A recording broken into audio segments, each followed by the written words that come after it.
Imagine the United States and Canada today. They share the longest peaceful border in the world. They are allies, trading partners, and friends. But centuries ago, the story was very different. In 1812, the United States launched a full-scale invasion of its northern neighbor. The goal: to kick the British Empire out of North America forever, and potentially annex Canada. Former President Thomas Jefferson famously said that taking Canada would be a mere matter of marching. He was wrong. So, why did a young America pick a fight with the most powerful empire on earth? And how did this forgotten war define the future of two nations? To understand this war, we have to look across the Atlantic.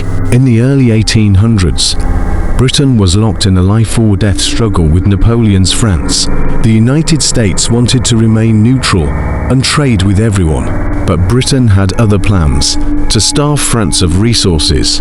The British Royal Navy blockaded European ports, severely hurting the American economy. But it wasn't just about money, it was about national honor. The British Navy was desperate for manpower, so they began a practice called impressment.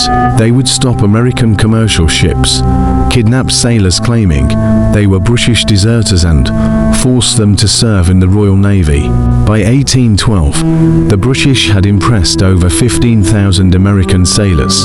For a newly independent nation, this was a massive insult to their sovereignty. However, the tension wasn't just at sea, it was also on the frontier. American settlers were pushing west into indigenous lands. The Native American tribes, led by the charismatic Shawnee leader Tecumseh, formed a confederacy to stop this expansion. Americans were convinced that the British in Canada were supplying Tecumseh with guns and ammunition. They believed the only way to make the frontier safe was to drive the British out of Canada completely. In Washington, a group of young, aggressive politicians, known as the War Hawks, pressured President James Madison. They argued that British honor could only be answered with war. On June 18, 1812, for the first time in its history, the United States declared war on another nation. The US strategy was simple: a three-pronged invasion into Canada. They expected the Canadians, many of whom were American immigrants, to welcome them as liberators. They couldn't have been more wrong. The first invasion at Detroit was a disaster. US General William Hull was so terrified by the alliance of British General Isaac Brock and the native leader Tecumseh that he surrendered his entire army without a fight. The second attack at Niagara ended in blood at the Battle of Queenston Heights, and the third attack toward Montreal fell apart when American militiamen refused to cross the border, arguing they were only legally required to fight on US soil. Instead of being welcomed, the Americans faced a united front of British regulars, Canadian militia, and native warriors. By 1814, things got worse. Napoleon was defeated in Europe, allowing Britain to turn its full attention to the US. In August of that year, British troops marched on Washington D.C., burning the Capitol and the White House.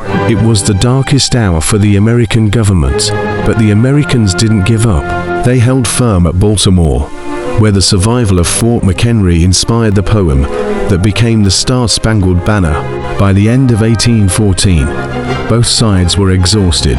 They signed the Treaty of Ghent. Ironically, the treaty changed nothing on the map. No land was exchanged. The borders remained exactly the same.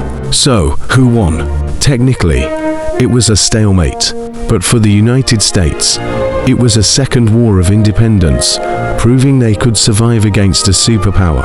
And for Canada, it was a defining moment that brought French and English speakers together to defend their home, planting the seeds of Canadian nationhood. The US never tried to invade Canada again. Instead, they built a relationship that turned former enemies into the closest of allies. Thanks for watching this deep dive into history.